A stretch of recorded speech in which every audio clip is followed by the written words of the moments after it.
So hello K drama lovers and welcome back to my channel. So guys, आज अपन लोग बात करने वाले हैं ली मिन हो के डाउनफॉल के बारे में कि आखिर वो कौन से रीजंस हैं जिनकी वजह से ली मिन हो का कमबैक नहीं हो पा रहा। तो वीडियो में एंड तक बने रहना, बट उससे पहले वीडियो को लाइक कर दो, चैनल को सब्सक्राइब कर दो। So with that being said, let's start this video. So guys, remember the time जब ली मिन हो हर के ड्रामा फैन का दिल जीत लिया करते थे। बॉयज ओवर फ्लावर से लेकर लेजेंड ऑफ द ब्लू सी तक उनका हर रोल आइकॉनिक था। पर अब क्या हुआ? क्या उनका नया drama when the star gossip flop हुआ? क्यों उनकी फैन टिकट्स भी अब तक नहीं बिक पा रही हैं? और क्या ये सब सिग्नल्स हैं कि ली मिन हो का स्टारडम अब खत्म होता जा रहा है? तो ली मिन हो ने 2024 में कमबैक किया था व्हेन द स्टार गॉसिप के साथ। फैंस की हाइप देख के लग रहा था कि ये ड्रामा तो ब्लॉकबस्टर बनेगा। बट एंडिंग में हुआ क्या? ड्रामा की स्क्रिप्ट इतनी अपसर्ड और इलॉजिकल थी कि लोगों ने फेस पाम करते हुए एपिसोड्स देखे।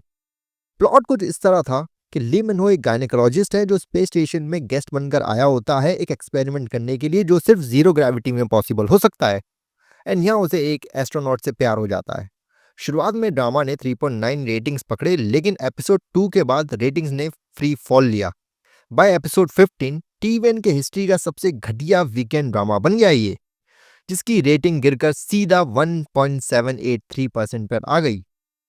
और ये भी याद रखो कि इस ड्रामा का बजट था 50 बिलियन वॉन, मतलब इतना पैसा पानी में चला गया। को स्टार गोंग ह्यो जिन भी इस ड्रामा को नहीं बचा पाई। ली मिन हो के करियर का ये सबसे बड़ा फ्लॉप था। पहले कभी ऐसा नहीं हुआ था कि बॉयज ओवर फ्लावर से लेकर द किंग इटर्नल मोनार्क तक उसके ड्रामास हमेशा से हिट रहे हैं। पर अब ना रेटिंग, ना बज, ना मीम्स, सिर्फ क्रिटिसिज्म मिल रहा है। और अगर ड्रामा का फेलियर तुम लोगों को कम लग रहा है तो ये सुनो, ली मिन हो की फैन मीट भी डिजास्टर हो रही हैं। मार्च के पहले वीक में सियोल के ओलंपिक हॉल में 2500 सीट्स का इवेंट था एंड 2 हफ्ते पहले टिकट्स खुली, लेकिन अब तक सिर्फ 55% टिकट ही बिक पाई हैं, मतलब सिर्फ 1300 टिकट्स। ये वही ली मिन हो है जिसके लिए फैंस ने कभी कॉन्सर्ट हॉल के बाहर टेंट लगाए थे। और अब फैंस ने ली मिन हो को किम सायोन और ली जोंग-सुक से कंपेयर करना स्टार्ट कर दिया है। किम सो-योन ने अपने फैन मीट के 4500 सीट्स कुछ ही मिनट्स में सेल आउट कर दिए। ली जोंग-सुक जो 2 साल तक इनएक्टिव थे, उन्होंने भी 2000 सीट्स बिकवा दिए। पर ली मिन हो ऐसा नहीं कर पाए। फैंस को लगता है कि उनका चार्म और रेलेवेंस दोनों ही कम हो गया है। Sad but it's true. पर गाइस, क्या ये करियर स्लंप है या ये जस्ट एक बैड फेज है?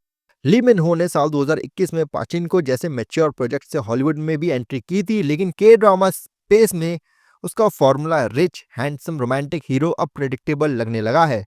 आज की ऑडियंस को कॉम्प्लेक्स कैरेक्टर चाहिए, जैसे सोंगजुंग की विंसेंजो में थे या फिर ली दो ह्युन जो ग्लोरी में दिखा। ली मिन हो को अपनी इमेज को री इन्वेंट करने की सख्त जरूरत है। कोरियन फोरम्स पे फैंस बोल रहे हैं मिन हो सिर्फ लुक्स पे फोकस करता है, एक्टिंग इंप्रूव नहीं करता। को स्टार्स को भी ब्लेम किया गया। गोंग ह्यो जिन के फैंस ने कहा कि उनका रोल भी वीक था पूरे ड्रामा के अंदर। ओवरऑल ड्रामा की फेलियर में सबका हाथ है। लेकिन अब ली मिन हो की नई movie Omniscient Reader's Viewpoint आ रही है, जो एक सुपरहिट वेब नॉवल पर बेस्ड है।